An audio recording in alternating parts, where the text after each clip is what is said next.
Okay, here's one for you. I know I've briefly touched on this in the past before with spirit baths and stuff like that, but this one is all for itself, and why you should never, ever, ever, ever, ever, ever, ever just randomly hug a tree. When it comes to tree hugging, firstly, what you need to understand about trees is they are our, our elders. They're timekeepers, like their rings. You can play their rings through the lasers and they play their own music. So they are time recorders. They create the air that we breathe. They have a stronger connection to our ancestors in the ethers and that we could ever possibly dream of. They get more respect from grandmother, from Papatūānuku than we do, because trees are perfect. We're far from perfect. So Papatūānuku is always going to be more protective of the perfect creations. And we have to evolve ourselves and advance ourselves to catch up, to get that level of respect from our gods and goddesses and all that. As Indigenous people, we are the guardians to nature and animals and children, and we are the navigators to the stars, and we still remember those parts of our ancestors that used to have connections to the planets and the cosmos and all of that. Like, we still remember it. It's imprinted in our DNA. And it's called genetic memory. And it is an incredible, highly underrated science that honestly needs more respect than it gets. Some scientists don't even believe in it, and it's ridiculous. There is absolutely a genetic history that gets passed down from the birth of everything that was created at the same time as the Big Bang. Absolutely, you can't deny the evidence at all. It's faithless people that question our evolution, and it's staring us all in the face. We're so busy overcomplicating everything that often the simplest answer is the one that is just staring you right in the face. It's the obvious one. But trees are wise, they're noble, they're protective, they're antennae, they're transmitters, they protect us from the sun, they give homes and shelter to millions of different kinds of things. They cover our grandmother's decency. The trees are like our hair, on our arms and legs and all of that. That's what trees are. You know how you'll have your thick hair and then you'll have your downy hair? Well, that's your trees and your grass. Kind of just look at it that way.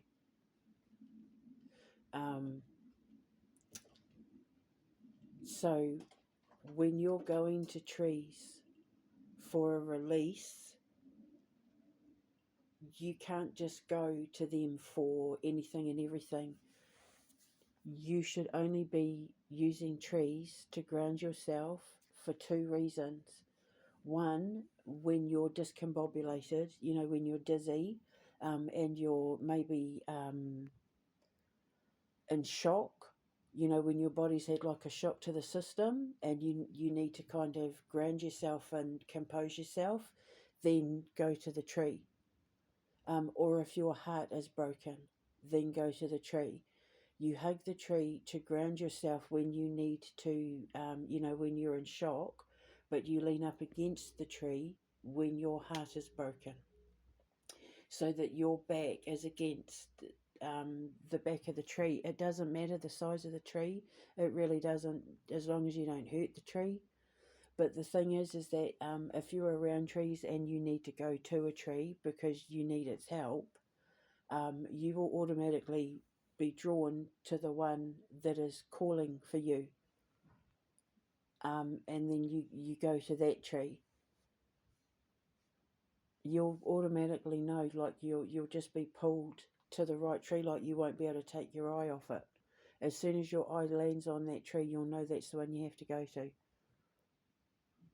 And then you just very gently put your arms around it, and then lay your stomach, and then your chest, and then your neck, and then your cheek up against the tree. Don't just slam your body up against it, because they're our elders, so you have to respect them like they're your elders. So you lay your stomach first, so belly button to belly button, stomach first, and then the chest, and then like your head and chin, just very slowly. I mean, you don't have to take hours, just kind of like you're doing a very gentle caterpillar along the ground. Remember the breakdancing caterpillar? Just kind of move in like that, like just sort of wave your body in, and be gentle.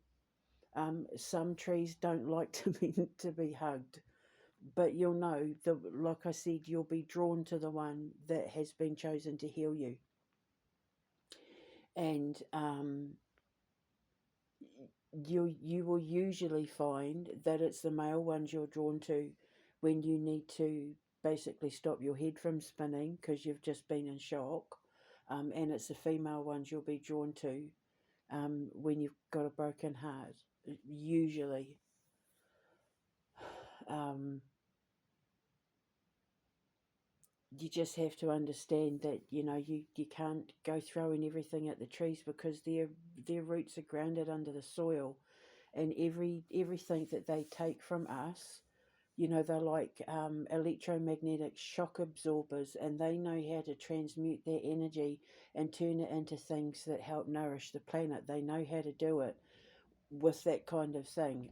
So you can't just go throwing like panic attacks and anxiety and paranoia and anger and all of that at a tree, because it would be like, to Indigenous people, that would be our version of elder abuse. I'm just going to have a sip of my coffee.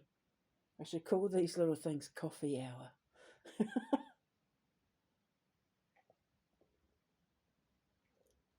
So you only go to them for that. There's other things you can be using, like my sprays, and my trial studies were absolutely fantastic for helping bring people down from like panic attacks and anxiety and that sort of thing. As soon as they'd spray my spray, they'd say that they would feel it instantly. So there are things that you can do. So don't believe everything you're told when it comes to hugging trees. You can't just go barging in and go throwing yourselves at them like you're knocking on the president's door every 5 minutes. So you have to have your your boundaries. You have to know your boundaries and know your hierarchy and all that. I'm just laughing because I would be knocking on the door if I was working at the Kremlin. Be knocking on his door every 5 minutes. Are you hungry? You want something to drink? You'll say no. Half an hour later, you sure you're not hungry? I can't get you a bite. 2 hours later, you'll say, well, I might be getting a little bit peckish. Just like something light, he'd say. And I'd be turning up with like crackers, and he'd say, so just maybe some crackers or something, and then I'd be like, because this is what I do with my boys. I'll just have some crackers or something, and then I'd turn up with like a tray of like crackers and cheeses and like various meats and sauces and dips, like fruit, like where I would have plucked all the grapes off the vine. Sliced up apple, desegmented like satsumas and stuff to put on just in case they wanted a bit of fruit, and then I'd have like some bickies or something for if they felt like something sweet. Oh my god. That's what I'm exactly like. Like, I get offended if I say to people, "Are you hungry?" and they say, "Oh, no, thanks." I'm like, why? What have I done wrong?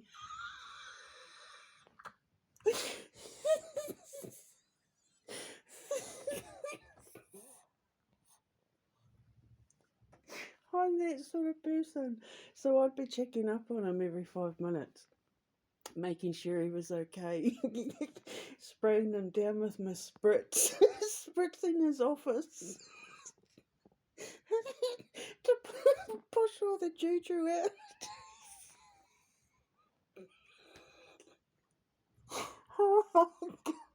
I'm never getting a visa into Russia. He's going to watch these videos and think, yeah, no, we're putting the gates down on that. We're pulling the moat up. We're not letting that one in. Oh my god. Oh, so yes, so trees, please respect them. I one of the things that I'm going to be doing, which is one of the reasons why I'm learning photography, is that I want to work with. I want to be like philanthropic in that, but I also want to help out, various animal charities. Like I've vowed and promised myself and my boys, and that the one thing that we said we would be helping would be, like orangutans and elephants and tigers and all of them, but especially like orangutan and bears and tigers and wolves and all of that. But obviously, the deforestation and that, we need to be doing stuff. So we need to be planting more trees and,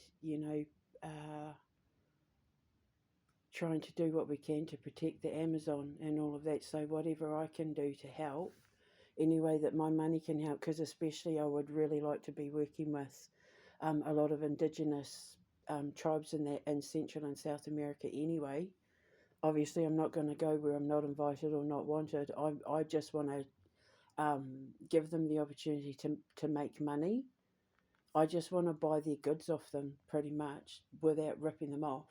And if they make like coffee and foods, or they have arts and crafts and talents and that, then like I have a place for them in my store where I can help make the money. And I'm not asking to make any money off. Like, I don't want any money off their products. It's not going to be like it's not like I'm going to say to them, I'll sell your coffee for $5 and I get $2. Um, I'm going to be like, I'll sell your coffee for $5 and you'll get $5, because I'll make up for the money with the memberships. So I'll make my money that way. I'll make the money through marketing and advertising, but they get all the money. Like, I don't want any money for their products. They get all the money from their products. I just get the money from like marketing and advertising and memberships. That's all. Um, so it's just a way of giving back in that. So um, I I thought it would be kind of cool to have a co-host that was maybe Latino, Hispanic, because then when it came to recording various like connecting the dots and eye in the sky shows there, for my TV shows and that, um, they their occult stuff is off the wall. The Central and South American occult stuff, their practices and beliefs and that are off the wall, like Africa and all that, just like mind blowing stuff. What some of them believe, and if it can save lives and save money and get them closer to God in a pure way, where they actually get rewarded and blessed for the way that they practice, with the way they worship God with a pure heart. If we can show that, not like it's not like missionary work or anything like that. I just want to go and do investigations, like just mind my own business, go and do investigations, explain what I think it is, and put the show up. And then if they happen to watch those shows, then they might learn something. You know, it's not like I'm going to be going in like a missionary and beating them over the head with Bibles and that. I just want to go and investigate like famous myths and legends, like the chupacabra and all that, and like interview people and, you know, just make shows and then say what I think it is and leave. So yeah, so it's not like it's not anything like that, but you know, there's that Tata Duende in the Dominican Republic. I would love to go and investigate that because, I mean, he just sounds like the coolest mythological forest god ever in the whole world.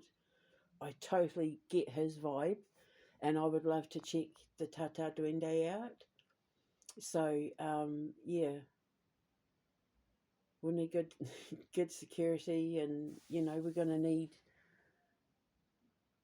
a good traveling team and an interpreter and like historians that we can interview. And I, you know, I want to do like a whole thing and then say what I think it is, and hopefully get inspired to write stories, and add characters to my books and movies and that sort of thing. I'm not going in there to cause any trouble or try and convert anyone. I just want to make shows and put my stuff out there and let the viewer make up their own mind. I'm not here to convert anyone. I'm just there to like offer my opinion and throw my hat into the ring of suggestions as to what something could or might be. That's it. And then I'll just move on to the next show and move on to the next project and thing. So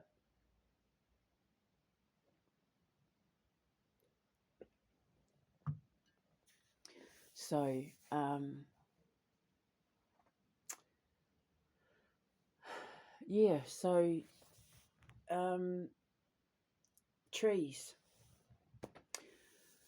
We need to be doing more to protect them. We need to be waking people like King Charles up.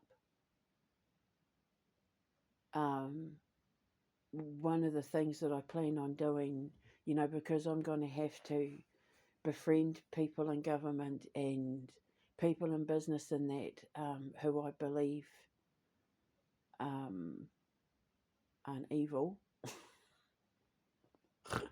You know, like I would never be approaching someone like Gear Dharma with my business proposals or anything like that, but I would absolutely sit down and talk to the king because I would love to do a whole vegetarian range for him to promote our vegetables and fruits and herbs and spices and that.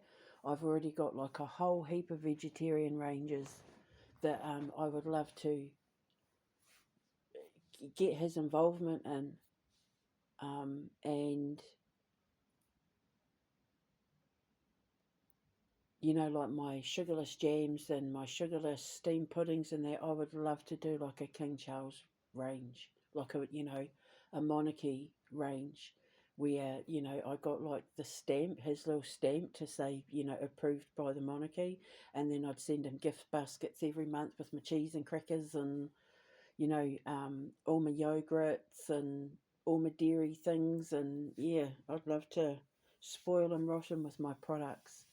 I hadn't even started learning to do my um, homemade cracker range yet. I was just about to start learning to do my own crackers and make my own tartar sauce, or tartare sauce as we call it back home, and that just before all this kicked off. So, but I do want to do my own crackers and cheeses, and I want to get really good at doing like luxury but affordable, because our food is luxury but affordable. Luxury doesn't mean expensive. Luxury means like top quality. And if I can make a range of products that has like the king's seal of approval, then I'd have like all gift baskets and that. Like this product was approved by King Charles. In that dream that I had, his mother was utterly convinced he would love my sugarless chocolate Afghans. So I do a range of like I do chocolate Afghans, I do normal ones, and then I do sugarless ones, and then I do gourmet ones as well. And I was just about to start working on a Nutella version, well, you know, like a hazelnut version of a chocolate Afghan. But I've had to deal with all this sort of stuff going on currently. So, um, excuse me. But yeah, in my dream, the Queen reckons that King Charles would like my sugarless chocolate Afghans. So yeah, I would love to do like a monarchy range, like a range for the king, and have like luxury baskets, and but they'll be handmade baskets woven by these indigenous people, because yeah, so then they're making money, and then we get to put their stuff out there, and who doesn't want to, nobody wants to throw away a gorgeous handmade basket. So, and all our jars are going to be recycled. And I just think that my food range in particular would appeal to King Charles because of the way that I'm going to be promoting the clean green planet, and um, recycling as well.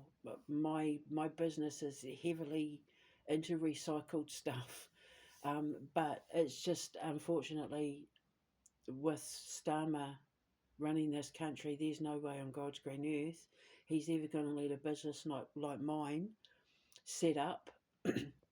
He doesn't care about children. He doesn't care about businesses, entrepreneurs, women, women in business, women entrepreneurs, tourism, the king, making money, nothing like that. So, ironically, though, where his government would come in handy is the fact that I'm going to need a lot of actors off the street, just your normal Marys and Joes off the street with accents from all around the world to be voice actors for my characters and stuff. So Great Britain is the melting pot of people from all over the world. So it's not going to be hard for me to find an Indian actor to do the voice of my character on The Art of Creation, who's my um, political analyst for the Ministry of Souls News Network. So yeah, it's a shame, but you never know. You might still see my products on the shelf here one day. I'd love that though. I mean, it's where everything came to life here.